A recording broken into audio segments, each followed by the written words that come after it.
This is the afternoon edition of the Weather Xtreme video. This is for Monday evening. I'm James Spann. Got some active weather over the next 36 hours, including the chance of a few strong to severe storms and heavy rain and maybe some flooding problems.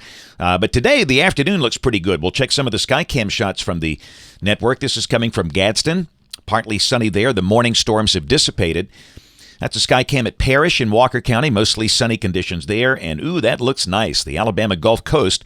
They actually have had some shark problems down there over the past several days down around Orange Beach, but hopefully that will subside.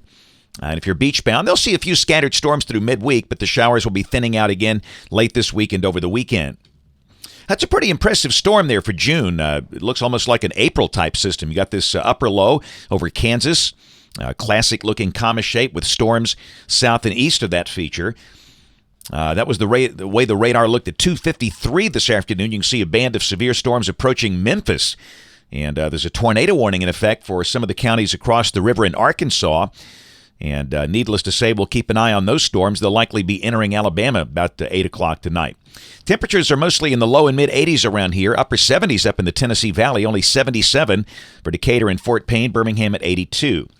Weather Service in Huntsville posting a flash flood watch for most of their counties, including all of the Tennessee Valley counties in Alabama and Cullman County. Off to the west, a lot of things happening there, including this tornado watch for the Mid-South. That includes Memphis until 7 o'clock. Here's a look at the convective outlook for the rest of today and tonight. The standard slight risk nosing into parts of west and central Alabama. And again, as the storms enter the western side of the state, they could pack a punch, but they should slowly weaken as they move farther east tonight. But tomorrow, a pretty good chunk of the state has a risk of severe weather. That's basically for areas along and west of a line from near Anniston to Montgomery, Foley, and Gulf Shores. And that would include a pretty good chunk of our territory here. And on top of everything else, maybe some flooding problems, a moderate risk of flash flooding over North Mississippi. And this is valid through tomorrow evening. And the slight risk of flash flooding into North Alabama. This is the overall rain for the next 7 days. This is coming from the guys at the Weather Prediction Center, the WPC, suggesting maybe 3.7 inches for a bullseye down around Marion. This is the 60-hour rain coming off the high-res NAM. And those are pretty big numbers across our state. This is suggesting rain amounts could possibly hit 3 and 4 inches in a few pockets around here, including Tuscaloosa, Birmingham, and Anniston. So, again, in addition to the threat of strong to severe storms, flash flooding could become a problem between now and, Wednesday evening. And this is valid through Wednesday evening at 7 o'clock. We'll check the GFS, the Global Forecast System. This is valid tomorrow at 1 o'clock Central Time. And again, that's a very impressive system for June. Very good dynamic support. Down below that, there's a broad surface low over southeast Missouri with a batch of showers and storms. Let's take you through the high-res NAM. Now, this is tonight at 11 o'clock, and this is when we could see some fairly active storms. And again, we're thinking the storms to the west will enter the western counties about 7, 8 o'clock, and then moving steadily east, slowly weakening with time. The main threat would be from strong straight-line winds and hail.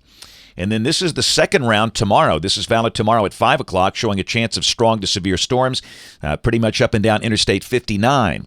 And again, those could pack a punch. The main threats, large hail and strong straight-line winds. And I'll be honest with you, with considering the dynamics in play, the chance of a tornado here is not zero. This is not tornado season. I don't expect a lot of problems, but I can't rule out the chance of one somewhere. All right, this is Wednesday. The surface low moves up to near Detroit, and we stay on a pretty moist air axis. We'll forecast a pretty decent chance of showers and storms into Wednesday. And then Thursday, evidence of drier air trying to creep in here. We're sure not going to take out the chance of rain, but this is suggesting the showers becoming more widely spaced. And the same thing on Friday, the chance of scattered, mostly afternoon and evening showers and storms. All right, weekend warriors, this is Saturday, a little trough axis swinging through. Down below that, drier air tries to punch in here. I still think we need to mention a chance of showers and storms, but on Sunday, just maybe we'll get into the drier air. But again, we're not going to take out the chance of rain, but just slowly a trend towards showers and storms becoming fewer in number on Saturday and Sunday, and this is Monday of next week. That looks relatively dry. Let's go out there a few more days, the 21st of June. Ooh, hey, how about a hurricane in the Gulf? We all know this is probably bogus. No need to be concerned. The GFS is famous for putting down systems in the medium range that never happen. But just for the fun of it, let's take a look. This is June 23rd. It moves west. And then on June the 25th, the end of the forecast, it's inland over Texas, down around South Padre. But again, nothing but voodoo. That's it for the Weather Xtreme video this afternoon. We'll have notes in the blog. Next video here by 7 o'clock tomorrow morning.